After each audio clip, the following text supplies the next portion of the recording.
Պարոն Քոչարյան, այսօր ինչ սպասել Վեհարանում, երկու հավաք է տեղի ունենում, հաջակցություն վեհապարին և իդեմ նրան, ինչ սպասել ի վերջը։ Չգիտեմ, տեսնենք, մենք էլ եկել ենք մեր աջակցությունը ցույց տանք Հայ առաքելական Սուրբ եկեղեցուն, հույս ունեմ, որ չեն գնա որևէ սադրանքի, իհարկե տեղեկություններ կան, բայց պետք է մենք մեր կողմից ամեն ինչ անենք, որ նման բան թույլ չտանք։ Մնացածը տեսնենք, ես չեմ կարծում, որ եկեղեցու վրա հարձակումը մեր ժողովրդի մոտ կարող է ունենալ մեծ աջակցություն։ Այսինքն այն պատկերը, որ եղել է Միքայել Սրբազանի դեպքում, ուզում եք ասել, որ այսօր տեղի չի ունենալու, բախումները չեն լինելու։ Չեմ բացառում, կան տեղեկություններ, որ փորձելու են որոշակի սադրանքների գնալ, բայց հույս ունեմ, որ հնարավորություն կունենանք դա կանխելու, սա այսինքն հստակ ասել, թե ինչ է լինելու։ Պարոն Քոչարյան, նաև գործող իշխանությունների, կարծես թե գործող իշխանությունները փորձում են, որ մինչև տարեվերջ վեհապարին հեռացնել կամ ստիպել, որ ինքնակամ հեռանալ։ Այստեղ ինչ սպասել, վեհապարը կհեռանա, նրան կհեռացնեն, թե հաստատակամ կմնա։ Տեսեք, այս ակտիվ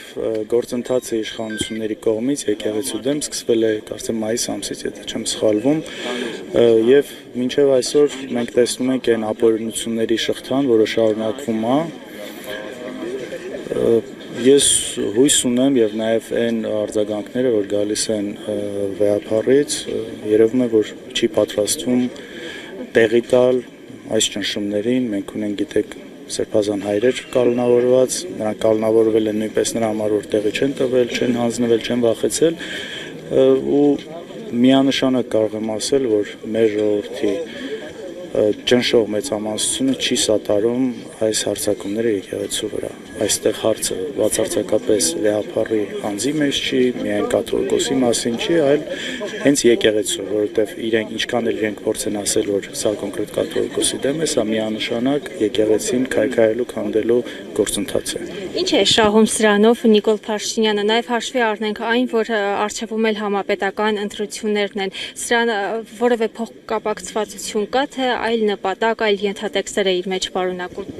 Գիտեք, երկու կարծում հիմնական կոմպոնենտ կա, մեկը ներսում այսպես տոտալ վերահսկողություն հաստատել, մենք դա տեսել ենք տարբեր ոլորտների հետ ինչպես է արվել եւ եկեղեցին այն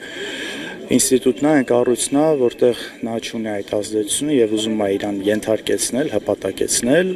երկրորդը դա արտաքին ուժերի, ըստ ավելի կոնկրետ Ադրբեջանի եւ Թուրքիային հաճոյանալու միգուցե նաև կոնկրետ հրահանգներ կատարելու, որովհետև այն ինչ կատարվում է այսօր հայ առաքելական եկեղեցու դեմ